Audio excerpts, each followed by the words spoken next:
Coming up on Arirang News, President Jaein is optimistic about South Korea's economic prospects for next year. Multiple factors improving, though he says he wants to make sure the benefits extend to everyone. South Korea and Japan ramping up their talks on trade and other issues. Their foreign ministers speaking on the phone Sunday, and a high-level meeting today on Japan's export restrictions. And the U.S. envoy to North Korea, Stephen Biegun, says America has no deadline for its negotiations with the regime and suggests a meeting. The North's deadline, though, at the end of the year, only around 2 weeks away. It's 4:00 p.m. here in Seoul. Thanks for tuning in to Arirang News. I'm Devin Whiting. The U.S. point man on North Korea, Stephen Biegun, is in Seoul for talks with his South Korean counterpart. And Biegun has suggested a meeting between Washington and Pyongyang to get their negotiations back on track. The U.S., he says, has no deadline. It will not give up on the talks, and it's time to get some work done. Kim Min-ji reports. U.S. Special Representative for North Korea Stephen Biegun says Washington will not give up on negotiations with Pyongyang. In a press conference following talks with his South Korean counterpart Lee Do-hun on Monday, Biegun pointed out they haven't seen as much progress as they'd hoped, but that the door is open for dialogue. Referring to the North's year-end deadline, it is set for the U.S. to be more flexible in nuclear negotiations. He said that Washington has no deadline. Let me be absolutely clear. The United States does not have a deadline. We have a goal to fulfill the commitments the two leaders made during their historic summit meeting in Singapore. Biegun's visit to Seoul, his first in 4 months, comes just days after North Korea's announcement of another crucial test, raising concerns the regime could be readying for escalated provocations. Pyongyang has also been stepping up its insults against the U.S., demanding that Washington make a wise and courageous decision before the end of the year. Biegun said he's read all of the statements North Korean officials have written, calling them hostile, negative, and unnecessary, and noted that further provocations could be in the works. He highlighted that the U.S. has offered a number of creative ways to proceed with feasible steps and flexibility to reach balanced agreements. Biegun stressed that it's time to get work done in an apparent gesture to get the talks going again. Let me speak directly to our counterparts in North Korea. It is time for us to do our jobs.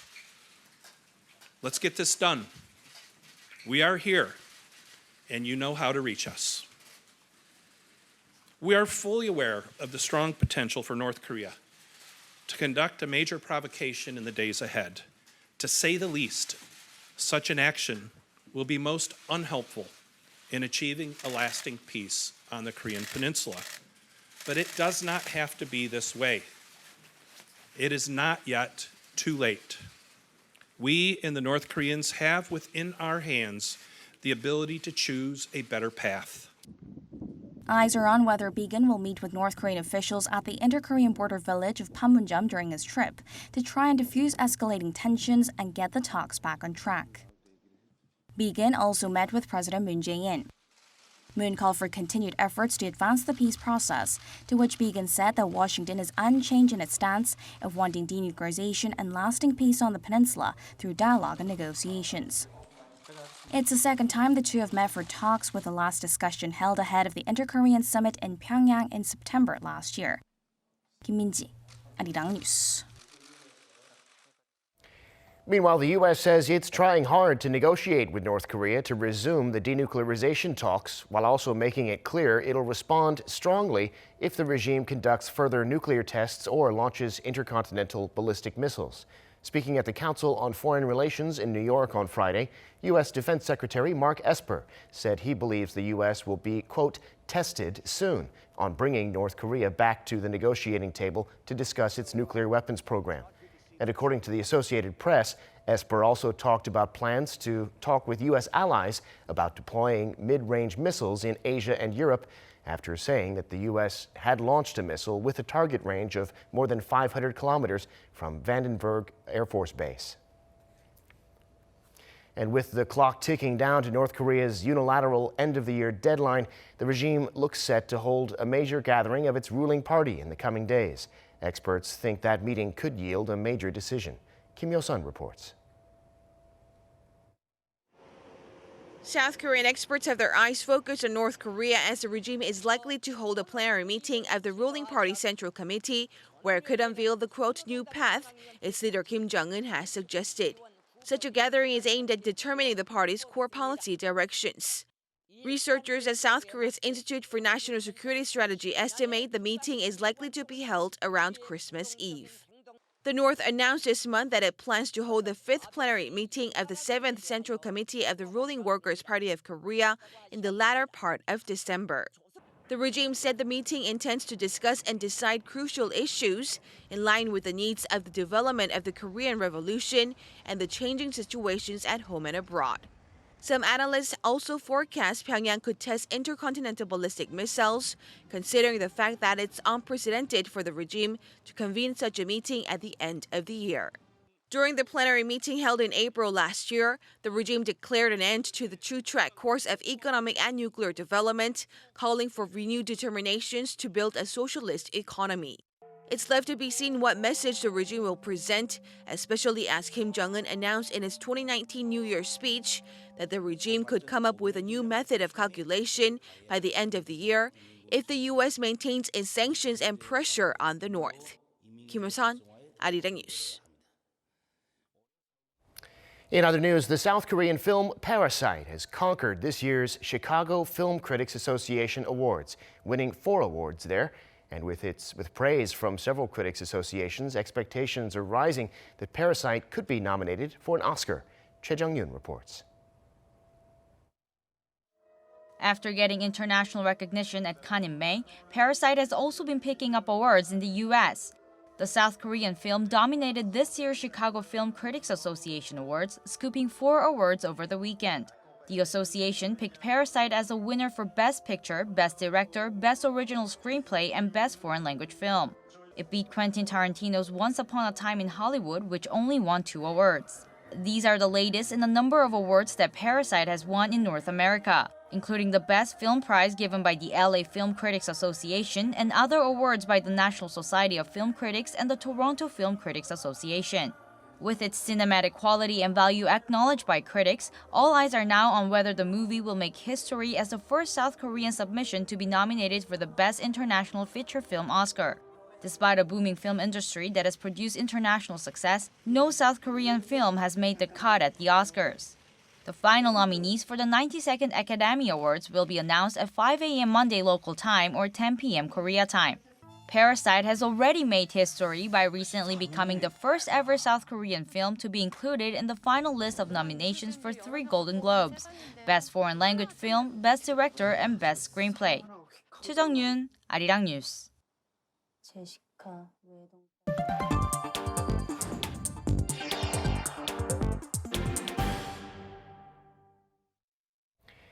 President Moon Jae-in is sounding confident that his government's expansionary fiscal policy will lead to a stronger South Korean economy next year. In a weekly meeting with his top aides reviewing the country's economic conditions, the president said that despite multiple external factors, there are signs of improvement. Here's the president. 이러한 긍정적 변화에 더욱 속도를 내서 정부 정책의 성과를 국민들이 체감할 수 있게 해야 합니다. 그래야 경제 체질을 확실히 바꾸고 우리 경제를 새롭게 도약시킬 수 있습니다. The president said there were positive changes in terms of jobs, the distribution of wealth and income, and more unicorn companies. The president also mentioned people in their 40s for whom he called on his administration to create a jobs support system because the fourth industrial revolution could cause upheaval for many in that age group. The top diplomats of South Korea and Japan had a brief chat on Sunday on the sidelines of the Asia-Europe meeting in Spain. According to Seoul's Foreign Minister Kang Kyung-hwa and her Japanese counterpart, Toshimitsu Motegi, spoke for about 10 minutes on matters of mutual interest, such as Japan's export restrictions on South Korea and North Korea issues. During their talk, Kang stressed the need for Japan to quickly lift the trade curbs. Tokyo imposed the restrictions in July, claiming a breach of trust on security issues, but it was widely seen as retaliation for South Korea's top court ordering Japanese companies to compensate Korean victims of Japan's wartime forced labor. They also vowed to closely communicate on North Korea issues, saying they'll try to set up a South Korea-Japan summit on the sidelines of the upcoming three-way summit with China. And trade officials from South Korea and Japan are meeting in Tokyo today. This is their first talks since Seoul conditionally suspended the termination of its intel sharing pact with Japan last month. Moon Gun-young has this report. Senior officials from Seoul and Tokyo are expected to be discussing export controls in the Japanese capital on this Monday. It marks the first meeting of its kind since Japan tightened its export controls on key high-tech materials to South Korea in July. The meeting also marks the first Director General level talks between the two sides in around 3.5 years. During Monday's meeting, the South Korean delegation will press their Japanese counterparts to withdraw the export control measures. The final goal is for our two countries to identify and improve our understanding of the current export management system and its operations, and to return to how we were prior to Japan's export controls. They also hope to set an agenda to put the two countries on the path to resolving the trade row. Tokyo expressed optimism earlier this month, saying it expects the issues to be resolved and the possibility of normalizing their ties is high. However, others are less optimistic, with some experts saying they are unlikely to find a solution right away.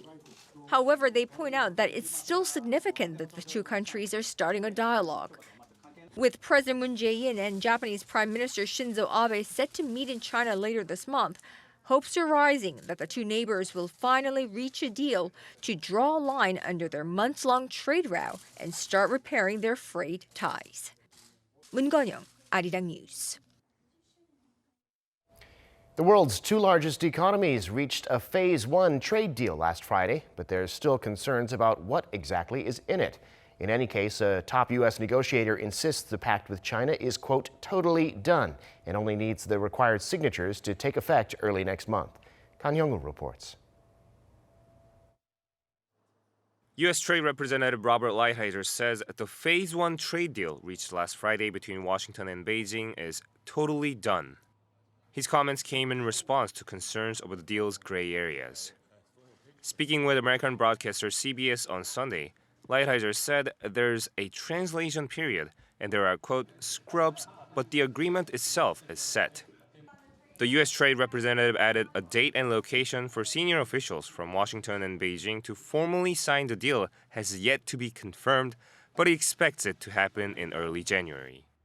The Phase 1 deal announced last Friday is set to cut in half the U.S. 15% tariff on $120 billion worth of Chinese goods. In exchange, Beijing will increase purchases for American agricultural, manufactured, and energy products by some $200 billion over the next 2 years. But Lighthizer made it clear the success of the deal will depend on who's making the decisions in Beijing, saying it hangs on whether the hardliners or reformers make the call. The U.S. Trade Representative added the deal would not solve all of the problems between the world's two largest economies because integrating America's private sector-led economic system with China's state-run system will take years. About talks on the Phase 2 trade deal, Lighthizer said there's no set date for negotiations to begin, but they will be determined by how the Phase 1 deal is implemented. Kan Hyung-woo, Arirang News. Time now for an in-depth look at the market news this afternoon, and for that I'm joined on the line by Dr. Yang Jun-seok, professor of economics at the Catholic University of Korea. Dr. Yang, thank you for making time today. Happy to be here. So as we just heard, the U.S. and China have announced their Phase 1 trade deal. We just got a rough overview of that, but the details of it are still largely unknown. What do you make of this trade deal? Okay, well, first of all, we have to remember that this is the first stage deal, and it's what we used to call a small deal. So it doesn't deal with the major outstanding issues like China's industrial policy or their subsidies to state-owned enterprises. It just deals with very relatively simple issues, some cutback in tariffs, and the purchase of American agricultural goods by China. And then another factor that we should remember is that we're not going back to the pre-trade war days before President Trump's term began. We're partially setting it back, but we're still not back to where there was no trade war. So in a sense, I guess you can say that they're reloading their bullets. Some of the tariffs, as noted in the last report, has fallen, but they can always be raised again if China does not keep their promises, or if President Trump decides to use further tariffs for negotiation. It's also notable that while some tariffs have been cut on $120 billion worth products that was imposed on September, 25% tariffs on $250 billion worth of products still remain. So they still have a tariff on a lot of goods. And then the exact amount of how much China will purchase from the United States, that's also not clear. President Trump has mentioned $40 to $50 billion, but the highest amount that China ever imported from the United States was $26 billion in 2012. And there has been some speculation in U.S. press that if the number is really true, then the U.S. farmers or global markets cannot really absorb that much exports to China, that it will be very difficult for American farmers to produce enough agricultural goods by that amount to actually ship to China. So the numbers that are bandying about more often is about $20 billion. And then because there has been some provisions on intellectual property protection, technology transfer, financial services, and transparency for currency interventions. But still, because the major issues are still outstanding, I think there will be a temporary relief and perhaps ceasefire for a few weeks. But fundamentally, the uncertainty about China and the United States and the trade war, it really remains. Understood. Well, because of this trade deal, stocks were up big time late last week, though on Wall Street, not so much on Friday. What's the story there? Okay, well, I think there's two stories. The one that's coming out in the U.S. press is that people were disappointed that there wasn't more to the deal than what it was. But I think if you were keeping up with the news, then you shouldn't really be surprised. I'm very somewhat disappointed by the U.S. stock market. I think they have been engaged in sort of irrational exuberance over every little possibility of good news coming out from the trade war, and a lot of times it has been disappointing. So I think they should have expected a somewhat small deal. But the U.S. press is saying that because the deal wasn't as big as a lot of people expected, that's one of the reasons why the stock market didn't do well in the United States on Friday. My own suspicion, though, is that maybe they're learning that you don't count the chickens before they're hatched, especially with President Trump. We had almost a trade deal last May, but it fell apart on the legal text writing phase. So perhaps they're waiting to see whether this time it'll be definitely signed. Very interesting. Well, looking ahead this week, the Bank of Korea will release a report having to do with its inflation target of 2%. The government will also be announcing its economic policy direction for the new year. What should we be watching for this week? Okay, well, those are the two big reports, and what we should be looking out for is what are the government's target growth rates for 2020? Will they still maintain the 2.3%? And not as important, but still interesting, will they still stick with 2.0% target growth, the line in the sand that the government set for 2019?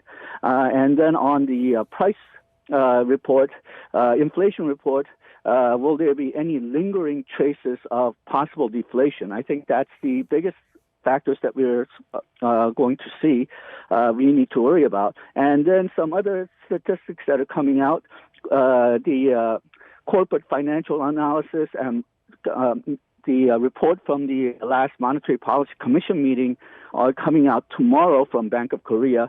That should include some very interesting details on how Korean businesses are doing and how on the last meeting, what the Monetary Policy Commission's thoughts were on where the interest rates should go.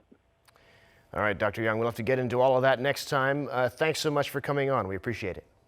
Thank you. Now, South Korea's ratio of household debt to GDP is growing at the third fastest pace in the world. According to the Bank of International Settlements, the ratio as of the end of the second quarter had risen to almost 93%. That's the 8th highest out of the 43 countries studied. South Korea's household debt has been growing faster than its GDP for the past 9 years. This year, South Korea became the first country to launch a super-fast commercial 5G network, 20 times faster than LTE. The seamless video streaming that 5G can provide is expected to help emergency services respond to critical situations. Oh Soo-young reports. In a life or death situation, every second counts. A man in his 60s living in Seoul recently had a cardiac arrest, collapsing after a workout. Passers-by reported the incident through video to authorities who gave clear instructions on how to administer CPR and use a defibrillator before emergency workers came to the scene. 팔꿈치는 쭉 피세요. 팔꿈치 쭉 피세요. 더 세게 하세요. 세게. 하나, 둘, 셋, 넷, 다섯. 하나, 둘, 셋, 넷, 다섯. The man was able to survive the incident and return to work. Over the past few months, South Korea's emergency services have been using the world's fastest mobile network to make most of the critical golden hour following accidents and injuries. Developed by telecom giant KT Corporation, the 5G emergency solution was launched nationwide this month after successful trials. In the past, we had to determine the patient's condition or the severity of the emergency only through a voice or sounds coming through the phone. But now with the video streams through the 5G network, we can check for ourselves. Also, members of the public are nervous about delivering CPR, but we provide step-by-step instructions to ensure their procedures are correct. Through 5G super-fast speed and ultra-low delay time, critical information and medical instructions can be sent through video so that life-saving actions can be taken before the ambulance arrives. The ambulance vehicle itself comes equipped with a 5G mobile hotspot and a 360-degree camera. Through their augmented reality smart glasses, paramedics share live video of the patient so that doctors can give real-time instructions and even virtually pinpoint areas that need particular attention on the way to the hospital. We as doctors want to know as much about the patient as possible beforehand so that we are ready to treat them swiftly upon their arrival. 5G can really help us with this. The system has been tested in 6 areas around the country. The Seoul Emergency Operations Center says video calls can boost the survival rate of cardiac arrest victims by around 50%. KT expects the system will improve as it adds 5G base stations and infrastructure throughout the country. We plan to expand this solution as a national project. As the 5G network improves, so will the videos as we overcome the bumps in streaming. This will really help secure the golden time to respond to emergencies. After South Korea became the world's first to commercialize 5G this year, telecom firms have been working with various sectors to develop solutions to meet social and safety needs. Oh Soo-young, Arirang News.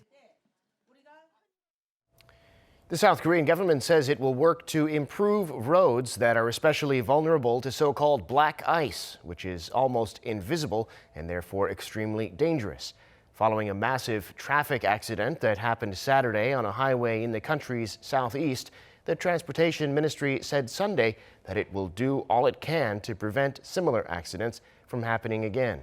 It also plans to roll out other preventative measures, including a wider distribution of de-icing chemicals.